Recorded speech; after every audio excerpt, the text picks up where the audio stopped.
Hello Mila, hello Jack. Today's book is called Mr Nosey. Mr Nosey liked to know about everything that was going on. He was always poking his nose into other people's business. Mr Nosey was the sort of person who, if they came upon a locked door, couldn't resist looking through the keyhole to see why the door had been locked. Mr Nosey was the sort of person who, if he found an unopened letter addressed to somebody else, he would simply have to open it to find out what was inside.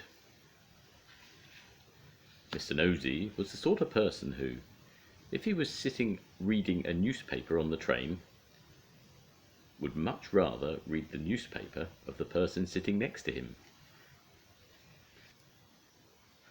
Naturally, as you might well imagine, Mr Nosey was not very popular. People did not like the way in which Mr Nosey would peek and pry into their affairs. They did not like it at all. But did that stop Mr Nosey peeking and prying?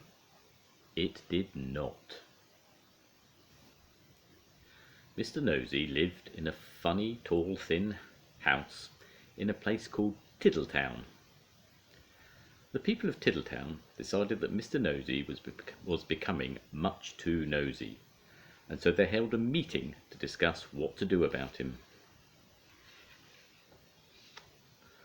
"We must find some way of stopping him being so nosy," said old Mr Chips, the town carpenter. "That's right," said Mrs Washer, who ran the Tiddletown laundry. "He needs to be taught a lesson." "If only we could think a way to stop him poking his nose into everything," said Mr Brush, the painter. And then a small smile spread across his face. "Listen," he said, now grinning. "I have a plan." All his friends gathered round to listen to his plan. The following morning, Mr Nosey was out walking along Tiddletown High Street when he heard somebody whistling behind one of the closed doors. "I wonder what's going on here," he thought to himself, and tiptoeing up to the door, he quietly opened it and peeped in. Splash went a very wet paintbrush right on the end of Mr Nosey's nose, covering it with bright red paint. "Oh dear, I am sorry," said Mr Brush, who was painting inside of the door. Poor Mr Nosey had to go straight home to try and remove the red paint, which was very difficult and rather painful. Mr Brush chuckled to himself. The plan had begun. The following day, Mr Nosey was walking past the laundry when he heard somebody laughing on the other side of the wall. "I wonder what's going on here," he thought to himself, and standing on tiptoe, he looked over the wall. Snap went a clothes peg right on the end of Mr Nosey's nose. "Oh dear, I'm sorry," said Mrs Washer, who was hanging up clothes on a washing line on the other side of the wall.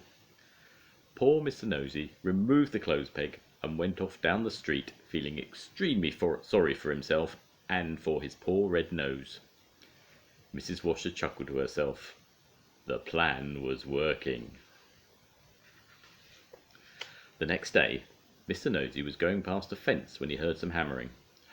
"I wonder what's going on here," he thought to himself, and creeping very quietly to the end of the fence, he peeped around.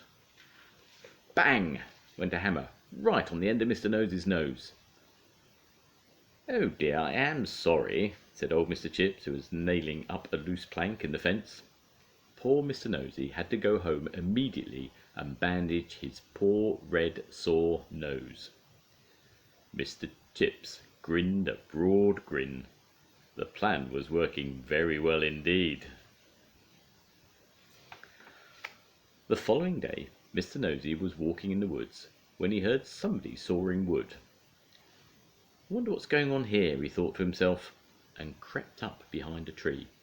He was just about to peer out from behind the tree when it suddenly occurred to him that if he did, something very nasty might happen to his nose, and so he went on his way without being nosy. Behind the tree, with a saw raised in his hand, stood Mr. Herd the farmer. When he saw that Mr. Nosey had gone on his way without being nosy, he laughed and laughed and laughed. The plan had worked. Mr. Herd hurried into Tiddletown to tell everybody. The plan really had worked, because after that, Mr. Nosey stopped being nosy and soon became very good friends with everybody in Tiddletown. And that is the end of the story, except to say that if you are ever tempted to be as nosy as Mr. Nosey used to be, you'd better expect one thing: a sore nose. The end. Bye bye, Mila. Bye bye, Jack. We'll see you soon. Bye.